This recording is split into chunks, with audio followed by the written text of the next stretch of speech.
Morning students, आज हम chapter करेंगे physical properties and molecular structure. ये बेटा मैंने ऑलरेडी आपको पीडीएफ सेंड कर दी थी। इसमें बेटा सबसे पहले आता है plane polarise light. Plane polarise light क्या होती है?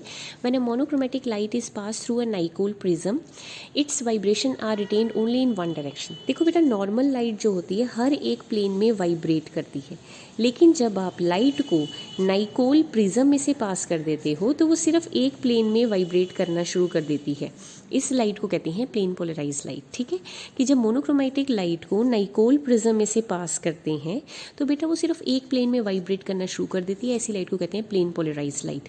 ऑप्टिकल एक्टिविटी होती है, जो सब्सटेंस प्लेन पोलराइज लाइट को रोटेट करता है उन सब्सटेंस को कहते हैं ऑप्टिकली एक्टिव सब्सटेंस। अब सब्सटेंस जो है प्लेन पोलराइज लाइट को दो डायरेक्शन में रोटेट कर सकते हैं, इधर राइट और लेफ्ट। अगर राइट में रोटेट करते हैं तो डेक्स्ट्रो रोटेटरी, अगर लेफ्ट में रोटेट करते हैं तो levo rotatory. Next is polarimeter. The instrument use for measuring the angle of optical rotation is called polarimeter. जो इंस्ट्रूमेंट जो है बेटा ऑप्टिकल रोटेशन का एंगल मेजर करने के लिए यूज़ किया जाता है उसे कहते हैं बेटा पोलैरीमीटर। इसके दो पार्ट होते हैं बेटा, एक होता है पोलराइजर और एक होता है एनालाइजर। ठीक है जी। पोलराइजर होता है जो कि पोलैरीमीटर का फर्स्ट पार्ट होता है, और एनालाइजर होता है जो बेसिकली जो है एनालाइज करता है कि एंगल ऑफ रोटेशन कितना है। जो स्पेसिफिक रोटेशन होती है वो क्या होती है बेटा? The angle through which the plane polarise light is rotated. जिस एंगल पे प्लेन पोलराइज लाइट को रोटेट किया जाता है उसे कहते हैं स्पेसिफिक रोटेशन। अब स्पेसिफिक रोटेशन जो है वो कई चीज़ों पे डिपेंड करती है। पहली है nature of optically active substance, दूसरा है कंसंट्रेशन ऑफ सब्सटेंस, कि जो आपने ऑप्टिकली एक्टिव सब्सटेंस लिया उसका नेचर क्या है, सॉल्यूशन की कंसंट्रेशन कितनी है, सॉल्यूशन जिस कॉलम में आपने सॉल्यूशन लिया है उसकी लेंथ कितनी है, वेवलेंथ ऑफ लाइट जो आप यूज़ कर रहे हो कितनी है, और टेम्परेचर सॉल्यूशन का कितना है। Next is expression for specific rotation. In optical activity the specific rotation is expressed as alpha T upon lambda, where alpha is specific rotation. ठीक है जी। आप कहते हैं स्पेसिफिक रोटेशन को कैसे रिप्रेजेंट करते हो? Alpha is angle of rotation, ऊपर बेटा टी और नीचे हम लैम्डा लिखते हैं, where T is temperature, lambda is wavelength. और कहता है अगर सोडियम लैम्प यूज़ करोगे तो जो उसकी डी लाइन होती है उसका टेम्परेचर जो होता है 25 डिग्री सेल्सियस होता है। उसके बाद बेटा जैसे जो स्पेसिफिक रोटेशन है उसको आप alpha 25 degree temperature divided by D का मतलब होता है कि जो सोडियम लैंप आप यूज़ कर रहे हो उसकी जो वेवलेंथ है उसको डी लाइन से रिप्रेजेंट करते हैं। The constant is called the specific rotation of substance. Mathematically जो आपका एंगल ऑफ रोटेशन होता है वो किसके बराबर होता है? Volume into alpha is angle divided by length into mass of solute. ठीक है, तो ये आपका मैथमेटिकली आप एंगल ऑफ रोटेशन निकाल सकते हो। जो स्पेसिफिक रोटेशन होती है, अगर आपका मास जो है वो 1 ग्राम है, वॉल्यूम जो है वो 1 ml है, लेंथ जो है वो 1 डेसीमीटर क्यूब है, तो आपको जो अल्फ़ा टी लैम्डा है वो अल्फ़ा के बराबर होगा। तो यहाँ से डेफिनेशन बन जाती है कि जो स्पेसिफिक रोटेशन है वो डिफाइन की जाती है angle of rotation produced when 1 gram of substance is dissolved in 1 ml of solution and the length of solution column is 1 decimetre.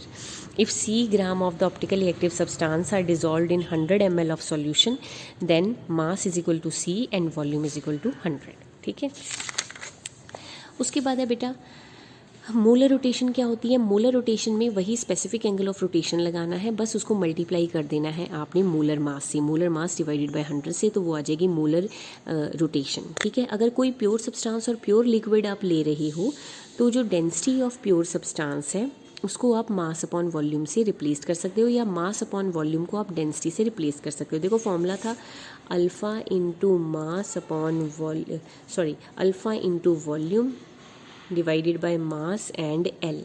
तो मास अपॉन वॉल्यूम को आप डेंसिटी लिख सकते हो, तो alpha divide by L into density आ गया।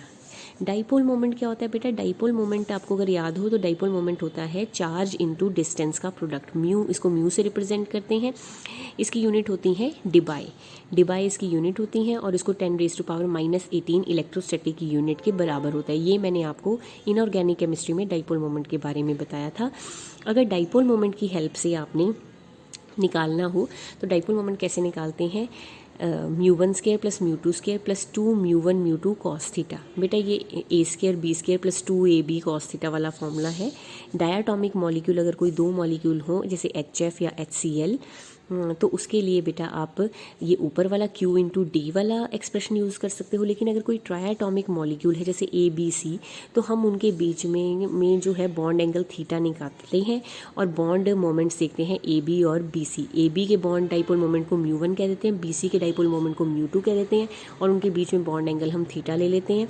तो म्यू आ जाता है √μ1² प्लस μ2² प्लस 2μ1 μ2 कॉस थीटा। उसके बाद आते हैं polar and non polar molecule. Polar molecule होते हैं बेटा अगर बॉन्ड बिटवीन डिफरेंट एटम्स हो तो जो ज़्यादा इलेक्ट्रोनेगेटिव एटम है वो बॉन्ड को अपनी तरफ अट्रैक्ट करेगा, उस पर नेगेटिव चार्ज आएगा, दूसरे एटम पे पॉजिटिव चार्ज आएगा, इसे कहते हैं पोलर मॉलिक्यूल। और अगर बॉन्ड बिटवीन सेम एटम हो तो जो बॉन्ड है वो किसी भी तरफ कोई भी चार्ज नहीं आएगा, उसे कहते हैं नॉन पोलर मॉलिक्यूल। उसके बाद है dielectric constant. The polar and non polar molecule are collectively known as dielectric insulators कहते हैं। टर्म पोलराइजेशन बेसिकली रेफर की जाती है disturbance in the positive and negative charge location की तरफ। जो पोलराइजेशन है बेसिकली पॉजिटिव और नेगेटिव डाइपोल को रिप्रेजेंट करती है। Ratio of the electric field strength in vacuum to that in dielectric medium is called as dielectric constant और relative permeability। कहता है जो इलेक्ट्रिक फील्ड स्ट्रेंथ का वैक्यूम में और इलेक्ट्रिक फील्ड स्ट्रेंथ का मीडियम में रेशो है उसे कहते हैं रिलेटिव परमिटिविटी, उसको ER से रिप्रेजेंट करते हैं। मैथमेटिकली जो ER होता है वो capacitance of a capacitor divided by capacitance के बराबर होता है। उसके बाद है इलेक्ट्रिकल पोलराइजेशन।